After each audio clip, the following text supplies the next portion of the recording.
You ever build something, something really cool, and then you get that weird little urge to just smash it to pieces? Well, today we are diving deep into a YouTube phenomenon that takes that idea and just runs with it on a truly epic scale. We're going to deconstruct this whole experiment where a massive, peaceful Lego city gets systematically annihilated, all to answer one single massive question. And that's really the big question, right?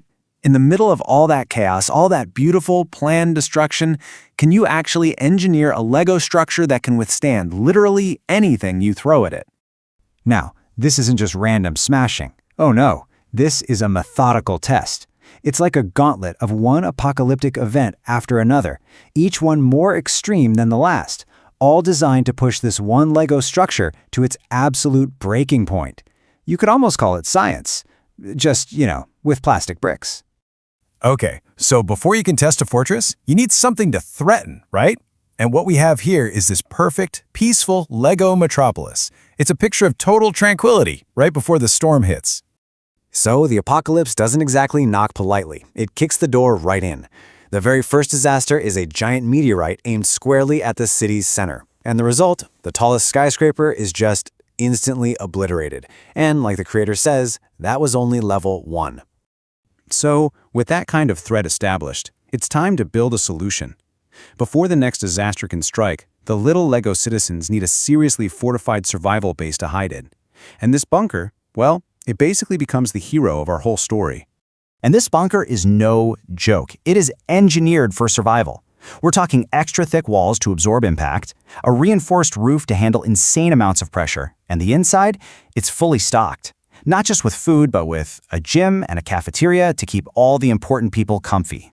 And you gotta love the creator's sense of humor here. There is a very exclusive guest list for this shelter. It's just this perfectly playful, totally absurd take on who actually gets to survive the end of the world. All right, so the bunker's built, the VIPs are safely tucked inside, and now it is time to unleash the next wave of threats. And these early levels are, well, they're not what you'd expect.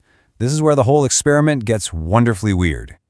So let's see how it holds up. First, an alien ship with these big pointy spikes is flown right at the base, and it just kind of bounces off. No problem. Then comes a plague of actual live crickets, which, as you can imagine, do absolutely nothing. Even the creator's dog, who gets unleashed at level 30, only chews up a few houses. The bunker itself, totally untouched. So far, so good. But look, those quirky threats, that was just the warm-up act. Now, the wheel of disasters lands on the big ones, the primal forces of nature. The stakes are about to get much, much higher as we officially go to war with the elements. The first elemental assault is fire.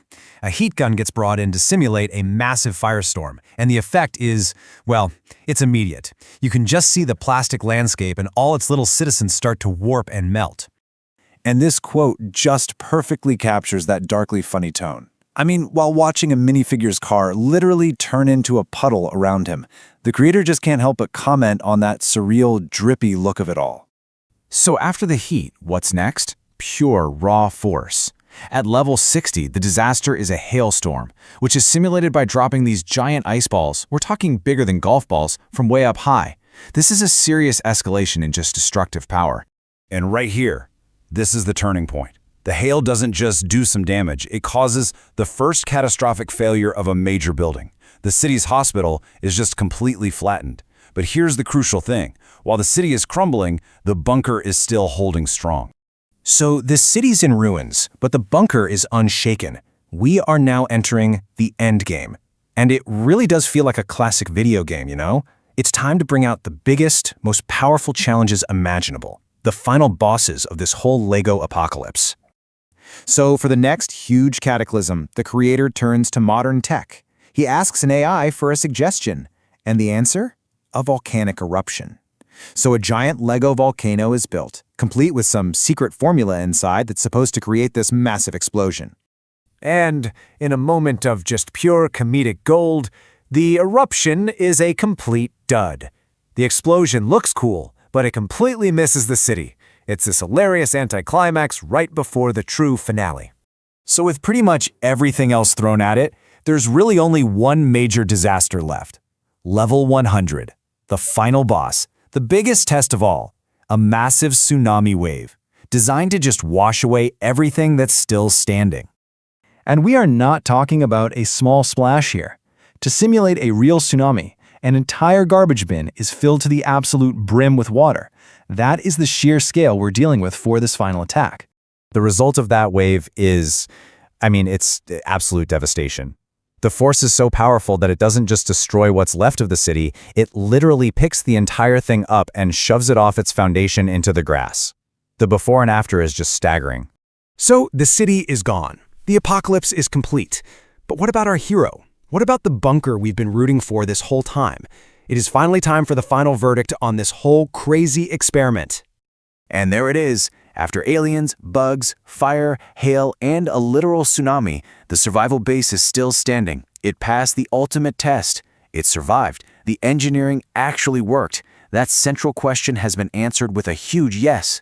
So, okay, the bunker survived, proving that with enough good engineering, you can withstand almost anything. But the bunker's success isn't the only thing to think about here. The fact that millions of people watch this kind of thing leaves us with a bigger question. Why is watching something so meticulously created get completely annihilated so satisfying? What is it about this mix of creativity and destruction that just grabs our imagination? It's definitely something to think about.